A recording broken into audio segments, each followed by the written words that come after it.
Получение высшего образования за рубежом – четко наметившаяся тенденция последних лет.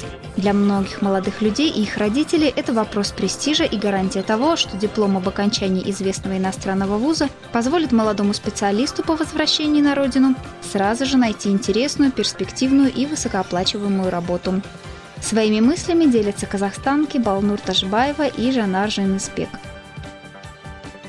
Хотим выиграть грант за рубежом, учиться, получить знания и узнать побольше, познать мир. Наше студентство учит два языка, английский и китайский. И мы хотим получше знать английский и хотим учиться в Америке. Возможность учиться в Америке открыта для казахстанцев. На сегодняшний день в США находится около 4000 ведущих высших учебных заведений. Они предлагают широкий спектр специальностей и программ для международных студентов. Как поступить в американский вуз? Сколько стоит обучение в США?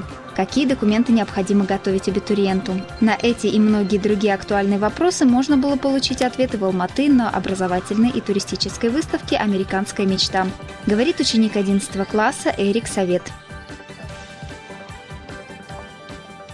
Я очень хочу учиться в Америке, потому что это очень перспективная страна, там очень большие возможности. Я планирую поступать на архитектора, уже точно этому определился, года 2 уже как это хочу. И вот сейчас, думаю, поступаю либо в университет Миннесоты, который только что послушал, мне очень понравился, либо в университеты, которые находятся в штате Техас, например, в Хьюстоне. Так как у меня там есть связи, люди, которые там учатся, они сказали, что там очень хорошо, поэтому я думаю поступать туда. После отзывов своих друзей, братьев, сестер, которые говорят, что реально там лучше, при этом, если можешь отучиться там, но приехать в Казахстан, чтобы здесь работать и развивать свою страну.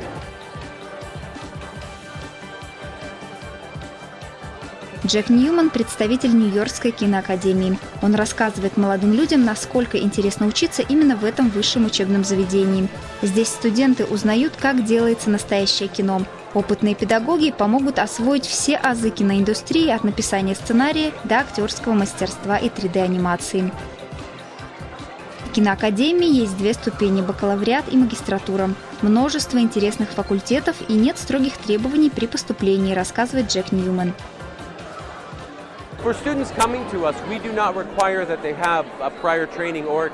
Для того, чтобы студенты пришли к нам, мы не требуем, чтобы у них была подготовка или опыт. Они должны просто иметь документ об окончании средней школы.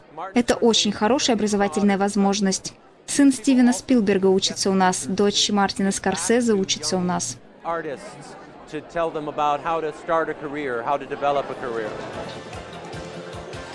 Джек Ньюман отмечает, что область киноиндустрии постоянно растет и развивается. Это яркий пример глобализации, и в нее открыты двери для студентов со всего мира.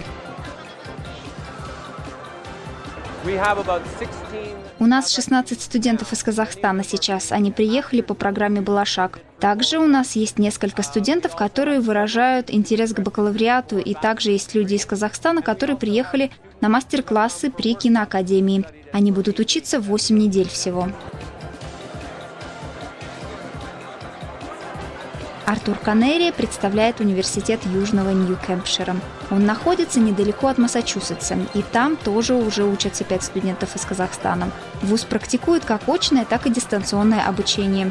Учебные методы в США выгодно отличаются своей демократичностью и гибкой ценовой политикой, возможностью учиться на грант и даже получать стипендию за отличную учебу, говорит Артур Канерия.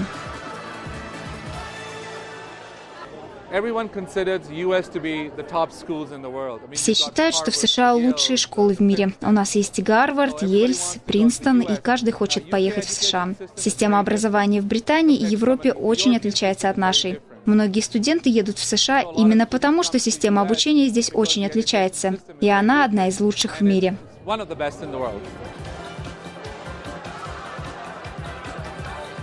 Выставка «Американская мечта» была организована Генеральным консульством США в Алматы впервые. Здесь были представлены презентации 30 университетов Америки.